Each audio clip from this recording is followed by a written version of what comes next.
എനിക്ക് ഒരു 5ാം ക്ലാസ്സിൽ പഠിക്കുമ്പോൾ തുടങ്ങിയതാണ്. എനിക്ക് മഞ്ഞപ്പിത്തമായിരുന്നു.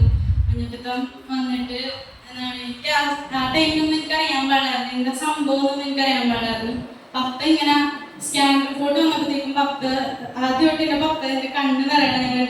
അപ്പം എനിക്ക് എന്തോ 10 വയസ്സ് 9 വയസ്സായിട്ടേ ഉള്ളൂ. ആ ഒരു പ്രായത്തിൽ അപ്പം കരഞ്ഞപ്പോൾ എനിക്ക് പ്രശ്നമുണ്ട്, പക്ഷെ എന്താ സംഭവം എനിക്കറിയാൻ പാടില്ല. അങ്ങനെ മരുന്ന് കഴിച്ച് ഞാൻ കഴിക്കാത്ത പച്ചമരുന്നില്ല, ഞാൻ പോവാത്ത ഹോസ്പിറ്റലില്ല, ലൂർദ് ഹോസ്പിറ്റലിൽ ഇപ്പം ഞാൻ കാണിച്ചിരിക്കുന്ന ഹാസ്റ്ററിലാണ്. എനിക്ക് പേടിയായി തുടങ്ങി. പിന്നെ എല്ലാത്തിനോടും എനിക്ക് ആൾക്കാരുടെ ഇടയിൽ പോകാൻ പേടി, സൗണ്ട് പേടി, അങ്ങനത്തെ കുറേ പേടികളായിപ്പോയി. എല്ലാവരോടും എനിക്ക് എന്തോ മിണ്ടാൻ പേടി, അങ്ങനെ ഫുള്ള് ഞാൻ ഡൗണായിപ്പോയി. എനിക്ക് അത് കഴിഞ്ഞ് അത് മാറി. ഒരു മഞ്ഞപ്പിത്തം ഒരു 2 പോയിന്റിൽ ഒതുങ്ങി നിന്ന് അതൊക്കെ കഴിഞ്ഞ് എനിക്ക് പീരീഡ്സ് ആവുന്നുണ്ടായിരുന്നില്ല. അങ്ങനെ പീരീഡ്സ് ആവാണ്ട് ഡോക്ടറിനെ കൊണ്ട് കാണിച്ചപ്പോൾ ഡോക്ടർ സ്കാൻ ചെയ്യാൻ പറഞ്ഞു. സ്കാൻ ചെയ്യാൻ വേണ്ടി കൊണ്ട് കാണിച്ചപ്പോഴത്തേക്കും ഡോക്ടർ പറഞ്ഞു ലിവറിന് എന്തോ ചെറിയ വേരിയേഷൻ ഉണ്ട്, ലിവർ സ്കാൻ ചെയ്യണമെന്ന് പറഞ്ഞു. CT സ്കാൻ, ബയോപ്സി, എൻഡോസ്കോപ്പി, അങ്ങനെ എല്ലാം ചെയ്യാനായിട്ടൊന്നുമില്ല. എൻ്റെ ഇവിടെ നിന്ന് കുത്തി ബയോപ്സി ചെയ്ത് എല്ലാം ചെയ്ത് കഴിഞ്ഞ് ഒരുപാട് കുത്തൊക്കെ വെച്ച് ചോരയൊക്കെ എടുത്തിട്ടുണ്ട്. അതെനിക്കറിയാൻ പാടില്ല, കുറേ ചോര എടുത്തിട്ടുണ്ട്. പേരിന് വേണ്ടി ബഡ്ജായിട്ടുണ്ട് കൈയൊക്കെ. അങ്ങനെ ലാസ്റ്റ് പറയുന്നത് എന്താണ്, ചേട്ടൻ കല്യാണം വരുന്നത് മെയ് 29-ാം തീയതി. ചേട്ടൻ കല്യാണം വരുന്നത്. കല്യാണത്തിൻ്റെ അന്ന് ഞാൻ ബ്ലഡ് ശ്രദ്ധിച്ച് രാത്രി. ഞാൻ നല്ലോണം ഡാൻസ് കളിക്കും, നല്ലോണം പാട്ടും പാടും. എൻ്റെ ഫാമിലിക്കൊക്കെ എൻ്റെ ഡാൻസാണ് എനിക്ക് ഇഷ്ടം. അന്ന് രാത്രി ഡാൻസ് കണ്ടുകൊണ്ടിരുന്ന് എല്ലാം ഞാൻ തുള്ളണേ, പരിപാടി ആവുമ്പോൾ എല്ലാവരും തുള്ളി പോയല്ലോ. അങ്ങനെ തുള്ളി രാത്രിയൊക്കെ ഇപ്പം ഞാൻ ബ്ലഡ് ശ്രദ്ധിച്ച്. ചേട്ടൻ കണ്ടിട്ട് ആരോടും പറഞ്ഞില്ല എനിക്ക് ചേട്ടനുണ്ട്. ചേട്ടനും വൈഫും കൂടെ എന്നെ പിടിച്ച് റൂമിൽ കയറ്റിച്ചപ്പോൾ എനിക്കൊന്നും കാണാൻ പറ്റണം. ഫുള്ള് ഡാർക്കാണ്, ഫുള്ള് ബ്ലാക്ക് ആയിട്ട് കിടക്കണം. ഞാൻ നടക്കുന്നുണ്ട്, പക്ഷെ എനിക്ക് കുഴഞ്ഞു പോകണം. അങ്ങനെ ഞാൻ നടന്ന് റൂമിൽ കയറിയപ്പോൾ റൂമിൻ്റെ ടൈല് വൈറ്റാണ്. ഞാൻ ശ്രദ്ധിച്ചപ്പോൾ ബ്ലഡാണ്, ഫുള്ള് ബ്ലഡ്. അത് മാത്രമേ ഞാൻ കണ്ടുള്ളൂ. പിന്നെ ഞാൻ അപ്പം തന്നെ അമ്മ വന്ന്, അമ്മ പേടിച്ച്, അമ്മ കരച്ചിലായി. എൻ്റെ അനിയത്തിയുണ്ട്, അവൾ എൻ്റെ പേര് വിളിച്ച് കരയാൻ. ഞാൻ വിചാരിച്ചാൽ ചാവുന്നു. അങ്ങനെ അമ്മേനെ മടിയിൽ കിടത്തി ഞാൻ അമ്മയുടെ മടി കിടന്ന് അമ്മയുടെ മടിയിട്ട് ശ്രദ്ധിച്ചപ്പോൾ അതും ബ്ലഡ്, ഫുള്ള് കട്ട ബ്ലഡ്. ഇതുവരെ ബ്ലഡ് ഒന്നും അങ്ങനെ പോയിട്ടില്ല. എല്ലാവരും പേടിച്ച് അങ്ങനെ ഹോസ്പിറ്റലിൽ കൊണ്ടുപോയി ഗൗതമിൽ കൊണ്ടുപോയപ്പോഴത്തേക്കും എവിടെ കാണിക്കണം, അങ്ങോട്ട് കൊണ്ടുപോയിക്കോന്ന് പറഞ്ഞു. രാത്രി കൊണ്ടുപോയിട്ടുണ്ടെങ്കിൽ ആംബുലൻസിൽ കൊണ്ടുപോകും, ICU കയറ്റും, അത് ഉറപ്പായിരുന്നു. അതായത് പപ്പ ഇപ്പൊ പോണ്ട, നാളെ രാവിലെ നോക്കാന്ന് പറഞ്ഞു. അങ്ങനെ ഊപ്പറിന് ഹോസ്റ്റലിൽ പോയപ്പോഴത്തേക്കും ലിവറിലെ 4 മെയിൻ പൊട്ടിയിലാണ്, അത് ബാൻഡ് ചെയ്യണമെന്ന് പറഞ്ഞു. അങ്ങനെ അത് 4 ബാൻഡ് ചെയ്ത് 2 മാസത്തോളം സ്കൂളിലൊന്നും പോയില്ല. സ്കൂളിലൊന്നും പോകാൻ പറ്റാതെ +2 പഠിക്കുമ്പോഴായിരുന്നു. സ്കൂളിലേക്ക് കാര്യങ്ങൾ ചെന്നപ്പോൾ അവർ ചെറിയ കുട്ടികളെ പറഞ്ഞു. അവർ പറഞ്ഞു എന്താണ്, ഇങ്ങനത്തെ കൊച്ചിനെ ഇവിടെ വിട്ടിട്ടുണ്ടെങ്കിൽ ഞങ്ങൾ എന്തുറപ്പിന് പഠിപ്പിക്കും, അവർക്ക് എന്തെങ്കിലും വന്നിട്ടുണ്ടെങ്കിൽ ഞങ്ങളുടെ പേര് പ്രശ്നവും. അങ്ങനെ സ്കൂളിൽ നിന്ന് വരെ ഇങ്ങനെ എന്താ അവരിങ്ങനെ തള്ളി പറയണ പോലെ തോന്നി. അങ്ങനെ അപ്പനമ്മ കാരണമുണ്ട് വീട്ടിൽ വന്നിട്ട് എനിക്ക് അവർ പറഞ്ഞിട്ട് എനിക്ക് സങ്കടം വന്നു. അങ്ങനെ ടീച്ചർമാരൊക്കെ അങ്ങനെ പറയുമ്പോൾ നമുക്ക് കേൾക്കാൻ പറ്റില്ലല്ലോ. അത് കഴിഞ്ഞ് ഈ ജൂലൈയിൽ അതേ ഡേറ്റ് മെയ് 29-ാം തീയതി ആയപ്പോഴത്തേക്കും പിന്നെ എനിക്കെന്തോ കുഴഞ്ഞ് ഞാൻ എൻ്റെ വീട്ടിലായിരുന്നു. ഫുള്ള് കുഴഞ്ഞു പോണ്. എനിക്ക് പനി വന്നു. ഞാൻ രാത്രി എൻ്റെ വീട്ടിൽ നിന്ന് തന്നെ വീട്ടിലേക്ക് കൊണ്ടുവന്ന് ബ്ലഡ് ടെസ്റ്റ് ഒക്കെ ചെയ്ത് അവരൊന്ന് കുഴപ്പമുണ്ടെന്ന് പറഞ്ഞു. ഞാൻ രാത്രി മൂത്രയ്ക്ക് ബസ്സിന് വേണ്ടി എഴുന്നേറ്റപ്പോൾ എനിക്ക് നടക്കാൻ പറ്റണം. ഞാൻ കുഴഞ്ഞു വീണ്. എനിക്ക് ഒന്നും കാണാനും പറ്റില്ല, നടക്കാനും പറ്റില്ല, നല്ല പനി എനിക്ക്. അപ്പനും അമ്മയും കൂടെ പിടിച്ച് എനിക്ക് ബാത്റൂമിൽ പോകണമെന്ന് പറഞ്ഞ് ഞാൻ ബാത്റൂമിൽ വരുന്നു.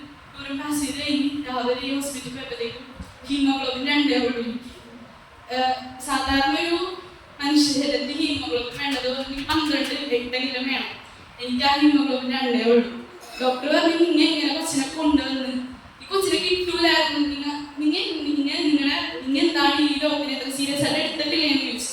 അങ്ങനെ ഡോക്ടർ അപ്പം തന്നെ ICUയിലേക്ക് വരുന്നത്. ICUയിലേക്ക് കൊണ്ടുപോയി 3 കുപ്പി ബ്ലഡ് കയറ്റി.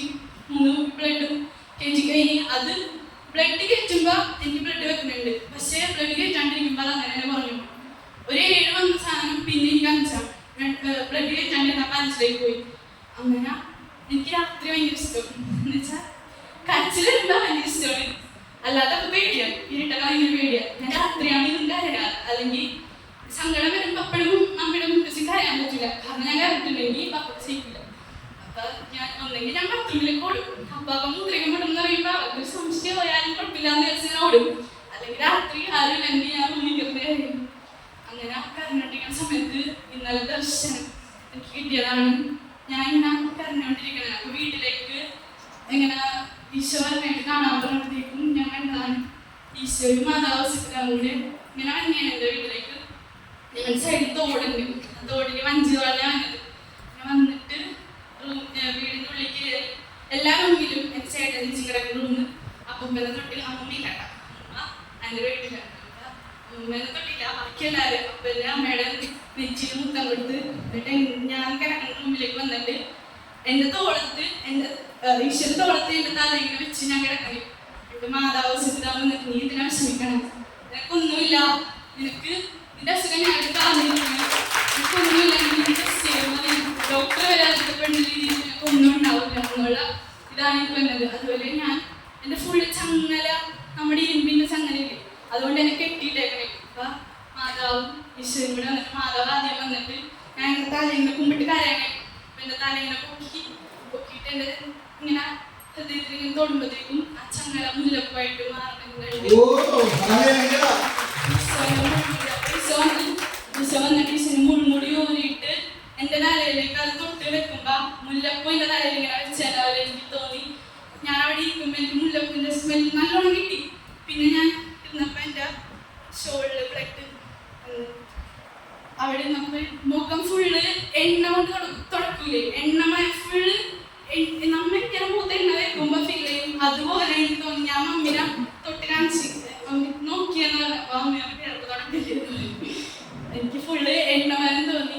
പിന്നെ കുറെ പ്രാവശ്യം മുല്ലപ്പിന്റെ സ്മെല്ല് ഇങ്ങനെ അടിച്ചിരുന്നല്ല ബ്രദറെ ഇവിടെ കുരിശ് വെച്ചപ്പോ തൊടാൻ പറഞ്ഞു.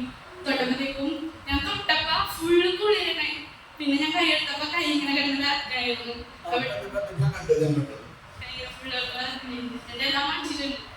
ആ കുരിശ് നമ്മുടെ ജോജോന്റെ ഭാര്യ ജെറുസലേമിൽ നിന്ന് വന്നപ്പോൾ, ഇസ്രായേലിൽ വന്നപ്പോൾ ജെറുസലേമിൽ ഈശോയുടെ കല്ലറയിൽ കൊണ്ടുപോയി തൊട്ട് കുരിശ് വെച്ച് പ്രാർത്ഥിച്ച് എനിക്ക് കൊണ്ട് തന്നതാണ്.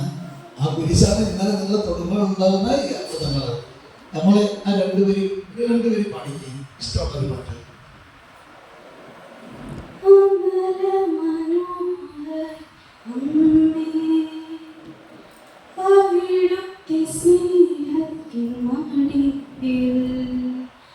തലയൊന്നു ചായ്ക്കാൻ തുടിക്കും നിന്നുള്ളം, തലയൊന്നു ചായ്ക്കാൻ തുടിക്കും നിന്നുള്ളം, അരികിൽ നീ വരണമേ. നന്നായിട്ട് പാടി.